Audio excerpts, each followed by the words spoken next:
Bismillahirrahmanirrahim. Assalamualaikum warahmatullahi wabarakatuh.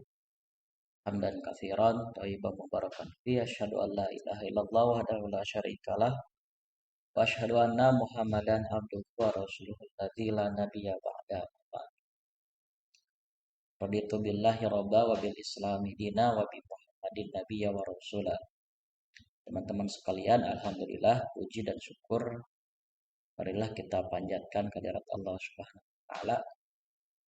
Pada kesempatan yang berbahagia ini kita masih diberikan kesehatan oleh Allah, kemampuan oleh Allah untuk melaksanakan aktivitas dalam keadaan sehat walafiat. Teman-teman sekalian,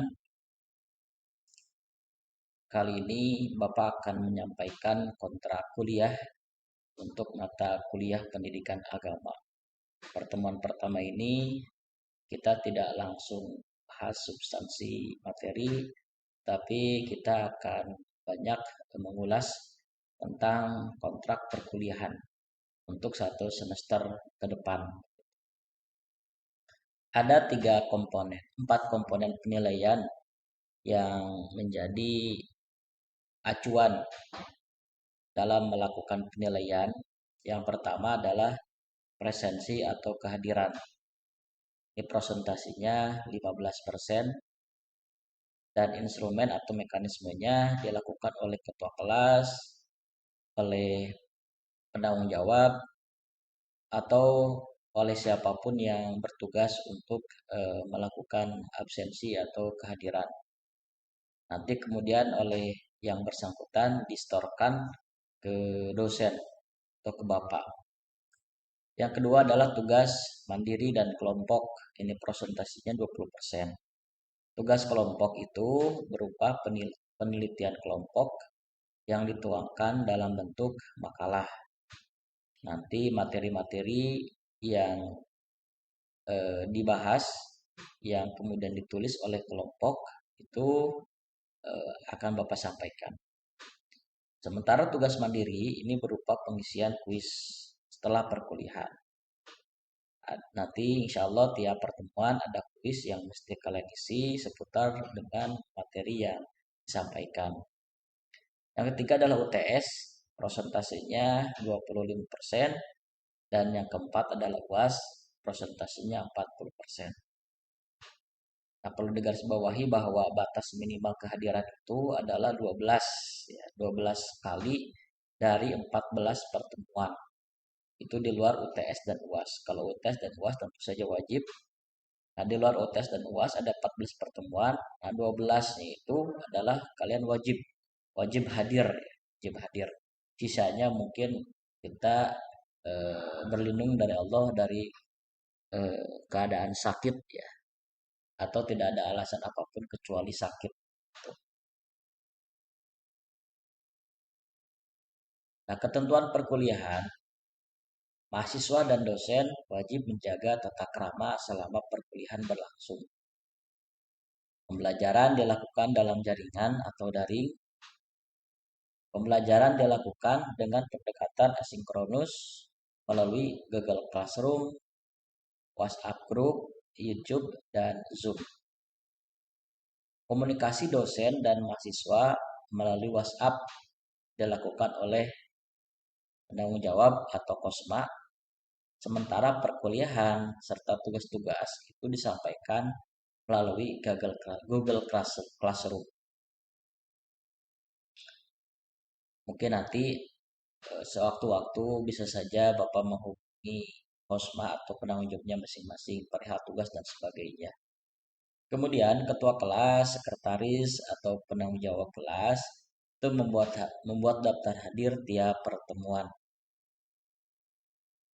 Nah, kemudian setiap mahasiswa wajib melaksanakan tugas mandiri dan kelompok.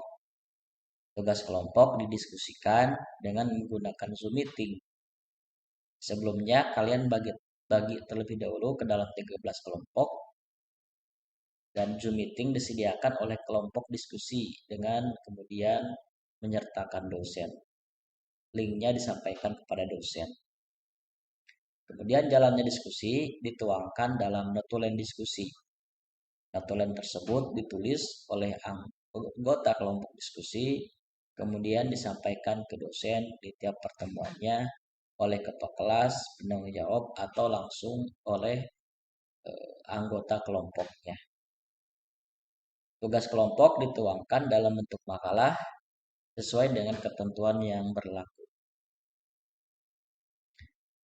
Nah, ketentuan penyusunan makalahnya pertama menggunakan kertas A4, margin kiri 4, margin atas 3, margin kanan 3, margin bawah 3 cm. Fontnya menggunakan Times New Roman ukuran 12 dan template makalah nanti insya Allah akan disampaikan kepada ketua kelas. Kemudian menggunakan ketentuan penulisan yang baik dan benar dalam copy paste karena akan dideteksi melalui Turnitin atau cek plagiarism. Dan perkaya akan referensi, buku, dan jurnal. Makalah dikirim dalam bentuk soft copy, Word maupun PDF, disampaikan ke dosen melalui Kosma, sekretaris kelas atau penanggung jawab kelas atau anggota kelompok makalah yang bersangkutan. Nah, materi-materi kuliah pendidikan agama. Jadi nanti sebelumnya kalian coba bagi menjadi 13 kelompok dan minggu depan kita mulai untuk presentasi kelompok pertama. Nah, ini pertemuan pertama yaitu kita kontrak kuliah hari ini. Kemudian pertemuan kedua, kelompok pertama ya, membahas tentang konsep iman di dalam Islam.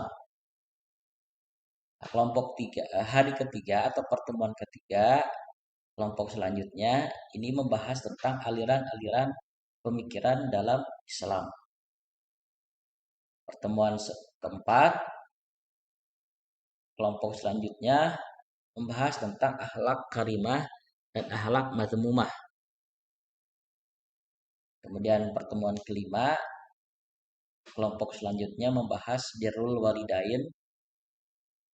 Pertemuan keenam, kelompok selanjutnya membahas tentang Al-Quran dan hadis. Ini kaitan dengan sumber hukum dalam ajaran Islam.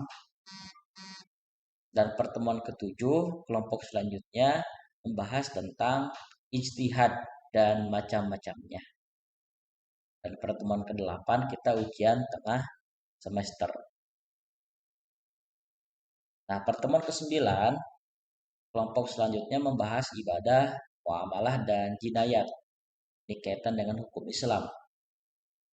Pertemuan 10, kelompok selanjutnya membahas munakahat, ya, mawarith, dan siasah. Nah, pertemuan ke-11, kelompok selanjutnya membahas sejarah Islam.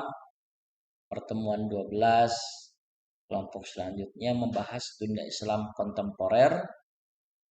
Pertemuan ke-13, kelompok selanjutnya menerangkan toleransi dalam Islam. Pertemuan ke-14, kelompok selanjutnya membahas tentang iptek dalam Islam. Kelompok 15, pertemuan ke-15, kelompok selanjutnya membahas konsep keluarga dalam Islam. Dan pertemuan ke-16 kita ujian akhir semester. Yaitu diantara materi kuliah untuk pendidikan agama. Jadi untuk pertemuan pertama kali ini, coba penanggung jawab atau Kosma buat kelompok menjadi 13 kelompok. Lalu kemudian masing-masing kelompok membahas satu bahasan yang sudah Bapak sampaikan tadi. Nah, minggu depan mulai presentasi kelompok pertama yang membahas tentang konsep iman dalam Islam. Nah, itu saja barangkali teman-teman kontrak kuliah yang bisa Bapak sampaikan pada kesempatan kali ini. Mudah-mudahan minggu depan kita bisa berjumpa kembali dalam keadaan sehat walafiat. Aku qouli hadza wa astaghfirullah li wa lakum. Wassalamualaikum warahmatullahi wabarakatuh.